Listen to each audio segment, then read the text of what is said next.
It's called Hiding in Plain Sight. Hiding Available Plain now. Go View. get it.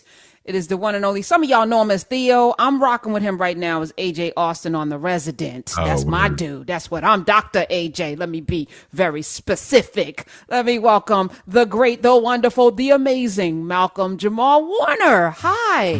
Thank you, Karen. Thank you very much. No, don't be covered in coquettish. Talk about, you So, better. by the way, the name of that poem is an album is Hiding in Plain View. Oh, I said plain sight. I Yeah, apologize. no, all Hiding good. in plain. No, thank you for the correction. It was wrong on my sheet. Uh, Fix that. yeah. Hiding in plain view. Even better. I knew that. I don't even know where to start because I'm a little bit like geeking out. Not that I grew up with you because we're about the same age, so it's like not that but I did grow up watching you grow up with the Garden Trail shirt on and all. It's like Yeah, yeah, yeah. you know Hey, what I'm saying. it's a cultural thing. It's a thing.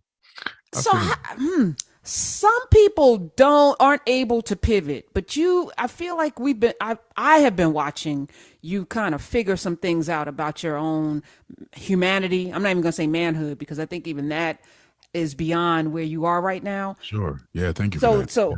yeah, Yeah. so hiding in plain view, not the first, second, third, like you've been doing music, spoken word, power for a minute. Yeah. Is this part of your therapy? I'd say so. Yeah. Yeah. But uh it started so long ago. My dad went to Lincoln University with Gail Scott Heron and Brian Jackson. And he went to Lincoln because Langston went to Lincoln. So literally out of the womb, uh, I've been steeped in poetry. Um, I made this proclamation to my parents when I was about 6 or 7 years old. Before I ever took any acting class, I told my parents I was either going to be a famous actor, a famous poet, or a famous basketball player. So, you can say that I was a poet before I was an actor. Two, I was gonna say 2 out of 3 ain't bad. Yeah, yeah. Yeah. So you didn't make it past 5'11", so I guess you could have been a great basketball player. No, I couldn't have been. You're the crossover. They I played had ball. I played ball.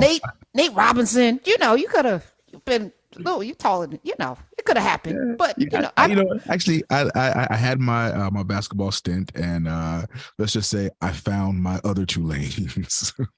well, you are mastering, and we're on this journey this year. We're doing these 40-day stints, 40-day planning, and just kind of crafting the life we want to live in. My mantra right now is you want to create the world in which you want to live.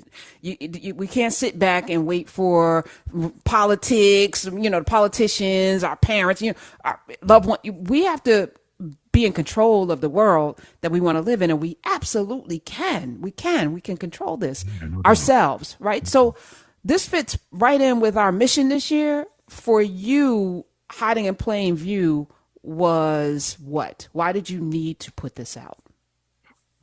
Um, it's interesting because that was the last piece on the album, and I had initially wanted to call the album Black Fist Beautiful, and my wife was like, "That's corny." And I was like, okay. And she just kind of made me think about some things. And I'd always loved the phrase "hiding in plain view," and I kind of believe that that's how I walk through life. You know, I can, I'm not the person who comes in a room and I'm like, "Hey, I'm here." I'll come in there, and that's probably because I don't have to. I'm also a Leo. I'm also a bass player, and those are the kind of those are the temperaments that they can be out there at the center of attention, or they can just like fall back and just like let everybody else do their thing. So that's kind of how I walk through life. So I decided I was going to call the album "Hiding in Plain View." And my wife was like, "Okay, cool, that's better, but is there a poem called "Hiding in Plain View"?" I was like, "No." She's like, "Well, aren't and she's not in music business at all or anything, but she's like, well, don't if albums, have a title, isn't there generally like a track on the album that, so she kind of pushed me into, um, really taking the time, because the rest of the album, I'm talking about social issues. There are topics that I'm speaking from the heart on, but they are other topics. So she really impressed upon me the importance of doing something where I'm not hiding, but I'm not, putting another topic up front. It's me. Um, and I really had to sit and figure out what was on my heart.